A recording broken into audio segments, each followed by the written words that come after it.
Hello and welcome. My name's Marie and this is my yarn journey. Hope you are well. I'm here for a usual Friday knit chat, back on the normal schedule, which is nice. It's back to school, back to work, all the usual things this week, so we're just getting back into a bit of a normal routine. I've got 3 projects to talk to you about, which is what I've been working on this week. A few frustrations in the knitting, unfortunately. But first of all, I will mention I am wearing my eyelet loop sweater by Other Loops, which is knit in a merino, I think it is, or it's woolen angora yarn by Onling, and it is really lovely to wear. I know you've seen this a few times before, but I've had it off the needles for a while now and I've worn it quite a lot, and it's nice and warm, but it's lightweight and I do love to wear it. And although this yarn did pill quite a bit and probably needs de-pilling again, it hasn't been too bad since that first lot of pilling. And I do really enjoy it. It's very comfortable to wear because it's so lightweight, and I love the neckline on this sweater. It's absolutely perfect. So I do want to try this yarn again. I would also like to try some more of their yarns. And yeah, thought it would be good to give you a little bit of feedback if anyone else is thinking of trying this yarn or knitting this sweater. Sometimes I do wish that I had made the sweater slightly longer, but I do tend to wear it with high-waisted trousers, so it's okay. If you do want to support the channel in any way, all the details are down in the description box. There is links to my email, my Discord group, where you can show photos of your work, or you can get in touch with me on Instagram.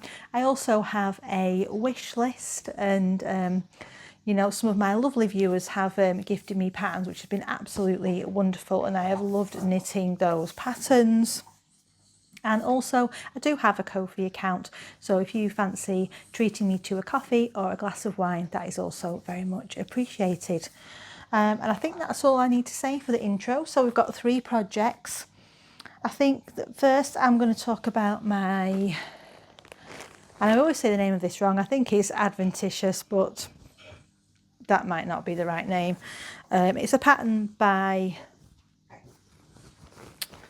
what is the name? I'll be able to tell you in a second because there's some yarn in here.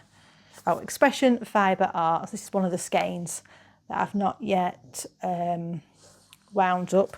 I bought all the yarns that, and I've not written the letter on there.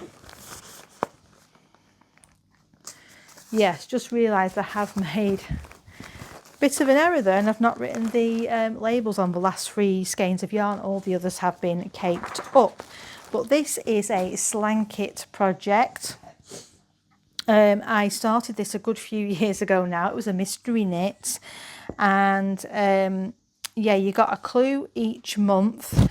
It's mosaic knitting. It's already pretty substantial in length anyway. It's quite, it's not too wide, hence why it's called a Slankit. And I've really enjoyed having this back out and knitting on it. What I've decided to do, and I have done what I said on Sunday when I recorded my last chat with you, is I am knitting on this every morning, and at the moment I'm doing a couple of rows. It's not taking me too long at all, and like I say, Monday to Friday I'll probably just do the 2 rows each morning with my morning brew, and that's me done and crack on with the day. But I possibly will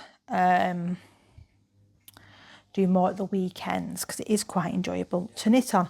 What I'm going to say is that, and I think what's put me off knitting on this a bit, first of all, I saw how long the pattern, when it was a mystery each month, I was a lot more motivated because I didn't know the size of the end garment. Then when I saw the size of the end garment, I sort of was like, oh my days, that's how much knitting I need to do. And it kind of put me off a bit. And also the second thing is, this section that I'm doing now seems to be quite low contrast compared to the other with this purple and grey. The other sections, like, I'm not really a green person necessarily, but I absolutely loved this, doing this section and the contrast between the green and the cream. I thought that was wonderful. Again with the like wavy section, and I think we do repeat them on the other side, so I'm looking forward to seeing what the other colours look like. And I think because I've picked it up sporadically and only done a few rows, I've not got through the section and on to the next one, which is what I think I need to do, really. Get onto the next colour, because I think that will spur me on. I have got, so I've done 6 rows of this section. I have put in a progress keeper so I can see how I'm doing. And yeah, this section, I'm on the last part of it, and I think I've done 6 rows out of 22. So if I do some extra at the weekend, I was thinking maybe I could, if I challenged myself to do maybe 10 rows Saturday, 10 rows Sunday, I could potentially get to the point where I'm joining the next colour, and that might just give me that bit of extra motivation. But yeah, even if I just do the 2 rows every morning with my morning brew, I will be happy with that. It might not be fast progress, but it's progress nevertheless. And I have got a plan in mind now, you know, with what I want to do with my blanket knits to move them along a bit more. Now, which one should I talk to you about next? I think I'll talk about this one. And I popped this when I sorted through all my whips and tidied up and put the decks away and all that.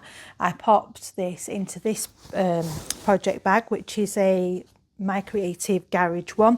Absolutely love the fabrics she uses. They're so unique, and a lot of them are very bright and bold. And for this, I am using this beautiful yarn from Ula and Leah, which is 85% sheep wool and 15% cashmere, and it is in the colourway Periwinkle. And then this is the progress. I'm very, very happy with the fit. It is going to be, I think, a bit snugger than I'm used to in a garment, but I wanted it to be that way because it is a more polished garment.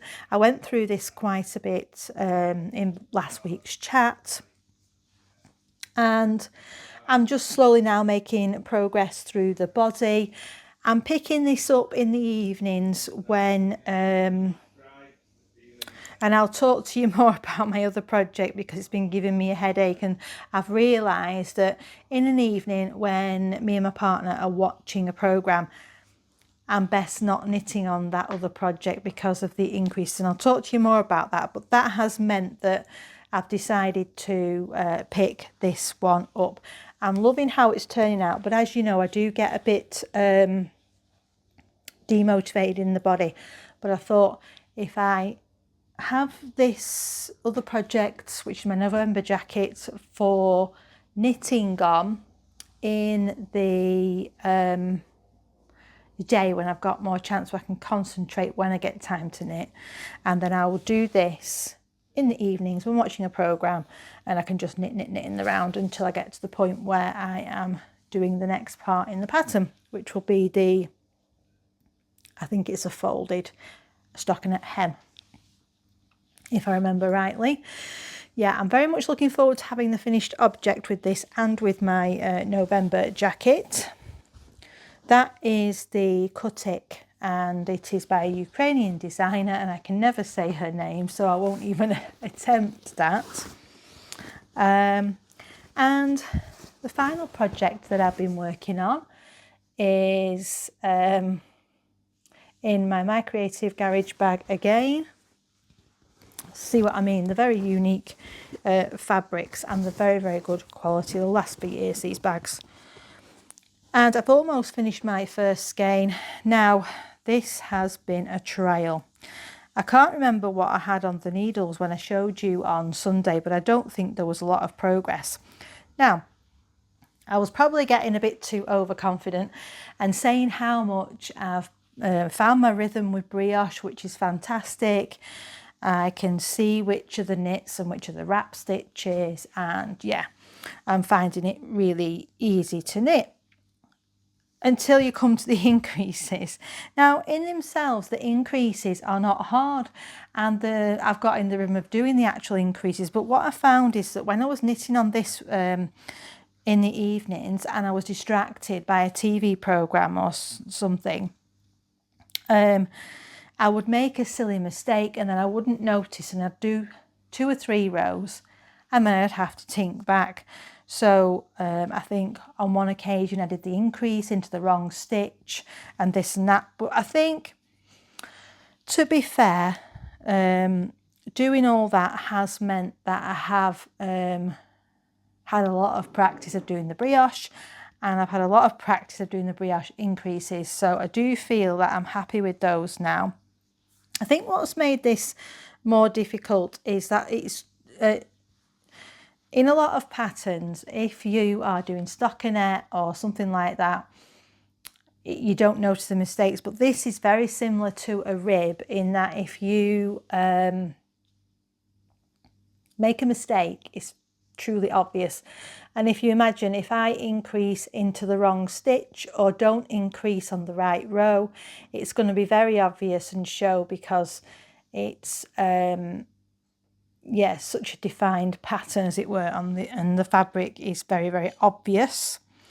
But this is what I've done so far. What I had done is, so I've tinked back about 3 or 4 times, as I've said, and I was starting to get very, very frustrated with this and with myself, because I'm like, I've got this, it is quite simple. Why am I making these mistakes? Hence why I thought that the TV was distracting me. But then it all seemed to click into place.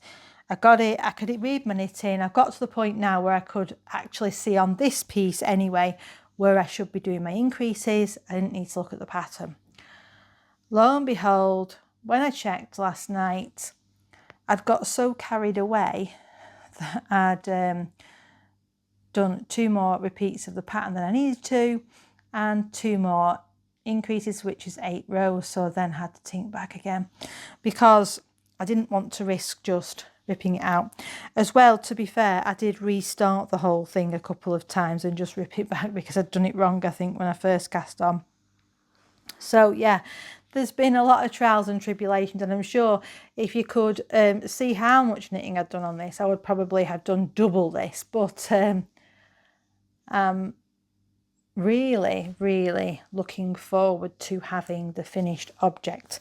I'm just about to start now so I've just ripped it back to the point where I should have been with the increases, and I'm about now to knit the straight portion of the back. And you knit that to a certain length and then start the next section of the pattern. So doing that little bit shouldn't be too bad, but maybe just touch wood. Who knows? And the yarn that I'm using for this, sorry, I didn't say that, did I? So this is a November jacket by PetiteKnit.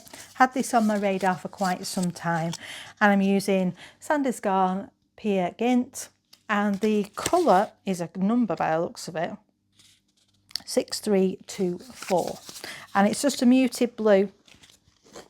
This is what it looks like in the skein. Had to get 20 of these. So, you know, I did 2 swatches like I said last week. I was very, very good. I'm hopeful that this is going to be a successful project once I get going on that and do more. And I know that seems a short and sweet episode, but I did speak to you on Sunday, so it's not been quite as long between the episodes. I'm back to work, so I'm not getting quite as much knitting as I was, but I just wanted to let you know the progress I've made on these 3 projects. Last week I'd showed you that I was reading The Love Light Farm. Really light-hearted, romancy story, was fantastic. I have finished that now, and I'm on to the second in that series by B.K. Borison, and that is In the Weeds. And that's set in the same town, but following a different couple's storyline. And in this book, the timeline has moved on a few months from the previous one. So, yeah, I'm quite intrigued to read that. If I've got a series I'm reading and all the books are out, I do like to just blast through, read them all. I've got quite a few to get through on my TBR cart, so that's going to be interesting. And yeah, that's all my knitty updates this week. Oh, I did also, I don't know if I told you this last week, but I ended up ordering some new cables. They've just arrived today, just for my Chalgoo interchangeables. And the tale of having, I thought it was the tale of having too many whips on the needles and all my cables in use. No, I had a cable, I just hadn't put it away, and it was there. So I was able to cast on, but I had already ordered the 3 cables, but they will come in handy, so hey ho. And yeah, they're here now, so I'll put them away in a moment. Hope you are well, hope you are having a good start to the new year, and I will see you in the next one. Happy knitting, bye.